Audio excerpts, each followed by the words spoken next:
Hello, I'm Eldar, owner of Eldar's Junk Emporium at White Watch Tower. See me at my store if you want to leave any of the junk you find on your travels.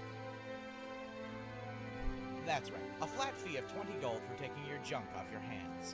I'll also take any items of acceptable value. Now, you can hand over any items to me, or you can leave them in the chest at White Watch Tower. It's all on the honor system. So drop what you can, take what you must. That's our motto here at Eldar's Junk Emporium. Why? Are you trying to muscle in on my business? That's right. Guards stationed day and night and all the weary travelers in Uthgerd. Why, sell it, of course. The idea came to me when I was shopping at Belethor's general goods store. It was about a year ago, after Nazeem had fired me from Chilfro Farm.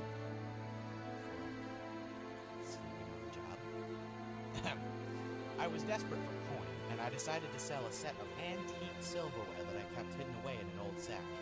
It was a family heirloom, and I was loath to part with it, but it was the only thing in my possession with a bloody septum.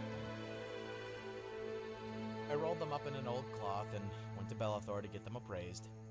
Only when I placed the set on the counter, I noticed there was an old wooden spoon lumped in with the silverware. I chuckled, of course, and was about to slide the spoon into my tunic when Belethor asked me, how much? And I asked him, for the silverware? And the fool said no! The spoon. Indeed. I rushed home and I picked up every worthless trinket, every old rag, piece of lint, and loaf of moldy old bread I could find. Now, he didn't buy everything, of course, but he bought enough to where I didn't have to sell the silverware. More importantly, I had stumbled upon an idea. If people are willing to buy all the crap most of us throw away, then imagine the profits to be had by collecting it. Indeed. I found people are willing to pay you gold to take their junk off their hands. Most of them are travelers who come out of the cave with more loot than they can carry, only to find it's still a 3-hour walk to Whiterun. I'm in the business of greed and fatigue, traveler. The greed makes them pick up the junk. The fatigue makes them drop it. And that's where I come in. I turn their junk around and sell it to Belethor. Divines only know who purchased them from him. It may be shrewd, but it takes a long time to bear fruit. I have to play the market right, or the only person I'll make rich is Belethor. Depends on what you mean. But no, I don't plan on being here forever. My goal is to buy a house in Whiterun and run my own business in the market district. But my motivation is to get a seat at the jarl's table, right across from Nazeem. When he fired me, I thought of ways to get back at him. Poison his food, bed his wife, burn his crops.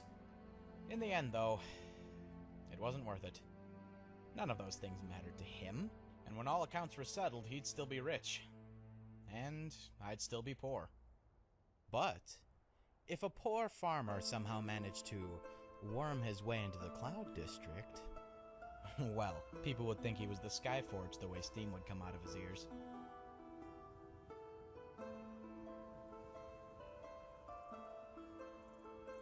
Smarmy Fetcher has lots of enemies. Says stuff like, do you get to the Cloud District often? Of course you don't, because you're a filthy beggar.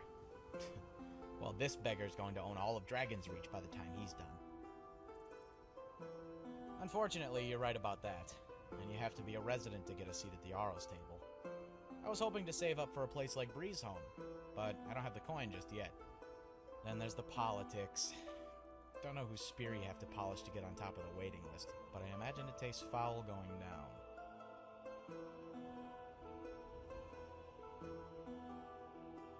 What?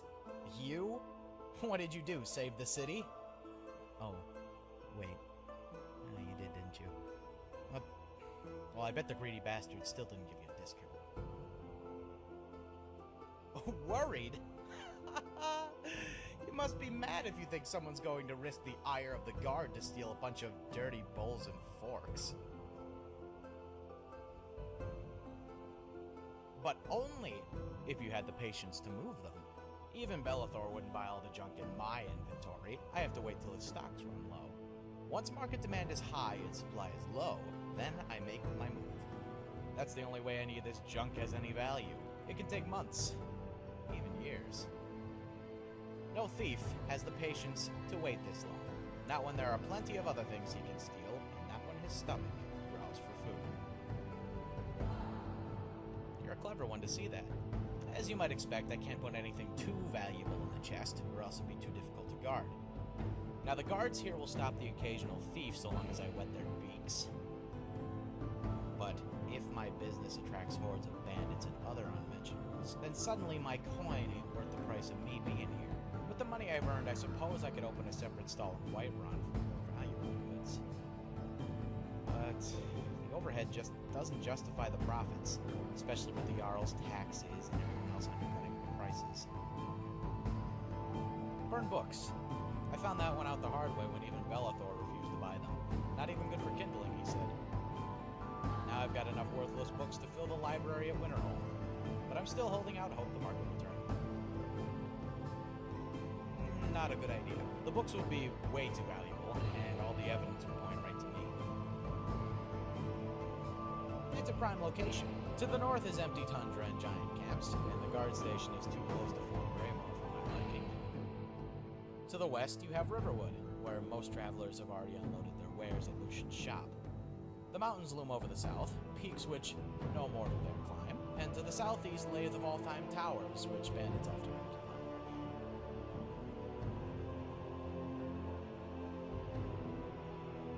Travelers from the east, however, face no peril other than the occasional divot in the road and the stare of Vantis' wife. There are no bandits to alleviate them of their burdens, or any shops to do the same.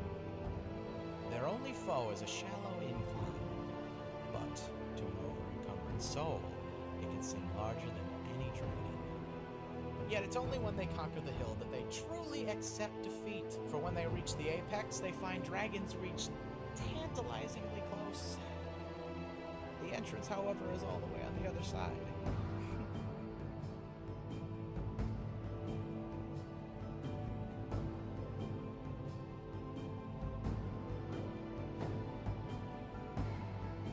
Remember, traveler, pick up everything that isn't nailed to the floor. And maybe those things too, if you can manage.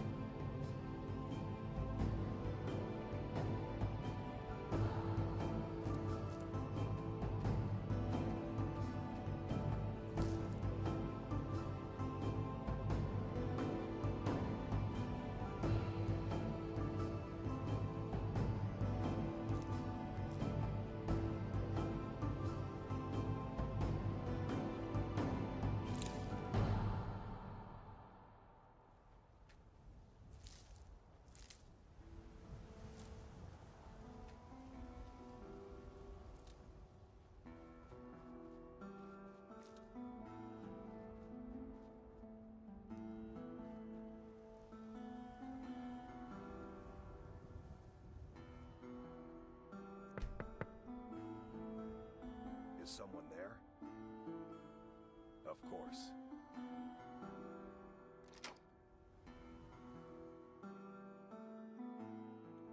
I trust you're not planning any trouble. What can I do for you, friend? Huh?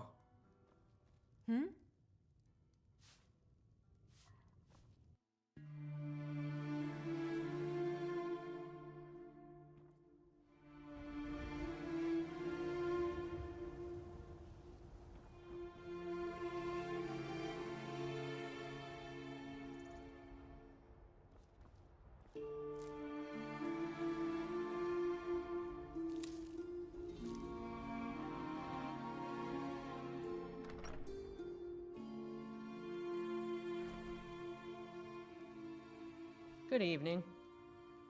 Good evening. Need something?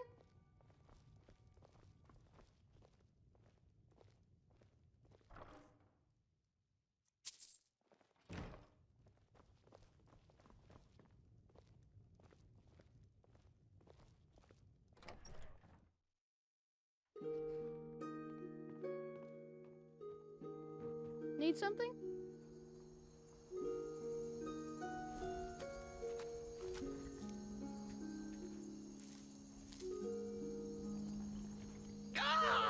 Bother and befuddle! Stuck here! Stuck! mother, my poor mother. Unmoving, at rest, but too still. Oh, poor Cicero is stuck. Can't you see? I was transporting my dear, sweet mother. Well, not her. Her corpse. She's quite dead. I'm taking Mother to a new home, a new crypt, but... Ah! Wagon wheel! Damnedest wagon wheel! It broke. Don't you see? Oh, yes! Yes, the kindly stranger can certainly help. Go to the farm, the Lorius farm, just over there, off the road. Talk to Lorius. He has tools. He can help me. But he won't. He refuses. Convince Lorius to fix my wheel. Do that, and poor Cicero will reward you with coin. Gleamy, shiny coin. The farmer is at his farm. Where else would he be? Lorius is his name. Talk to him. Convince him to help poor Cicero.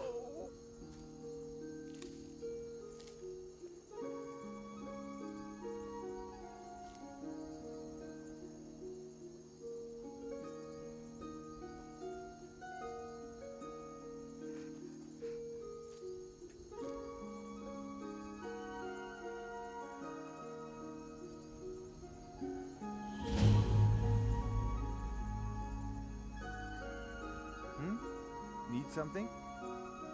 Huh?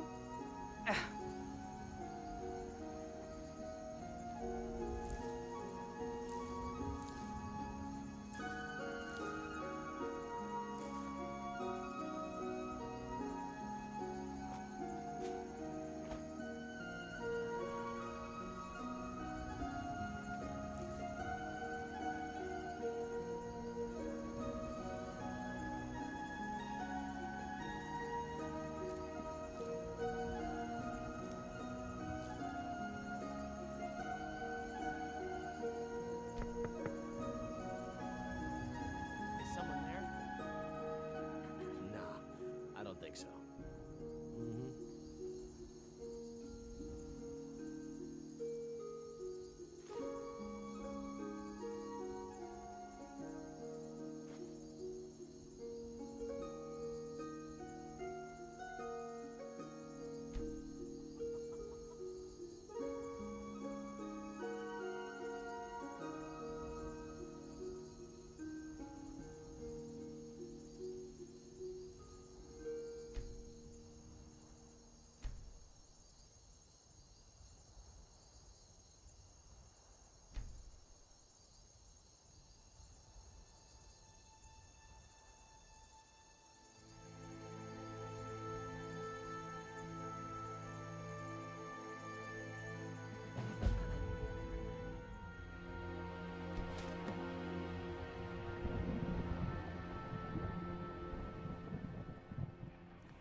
You need something? Talk to my husband, Vantis Lorius.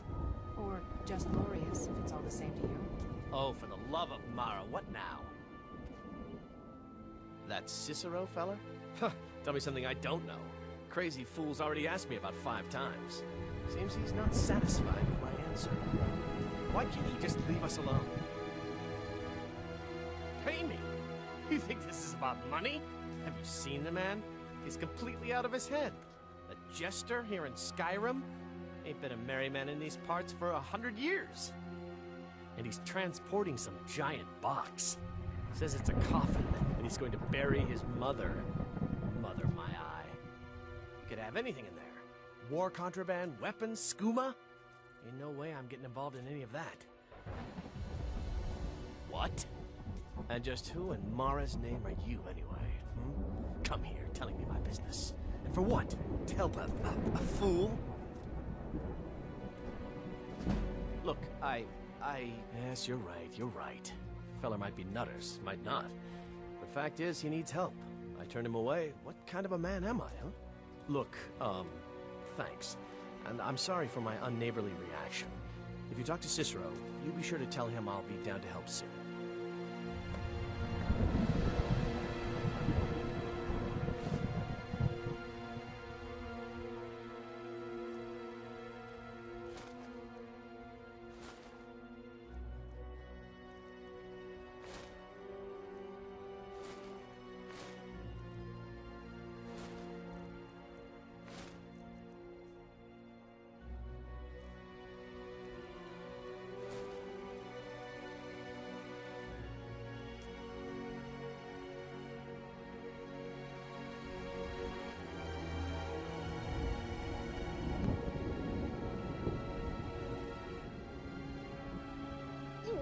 Poor mother! Her home seems so very far. You did? He has? Oh, stranger! You have made Cicero so happy, so jubilant and ecstatic, but more, even more, my mother thanks you. Here for your troubles, shiny, clicky gold. A few coins for your kind deed, and thank you again.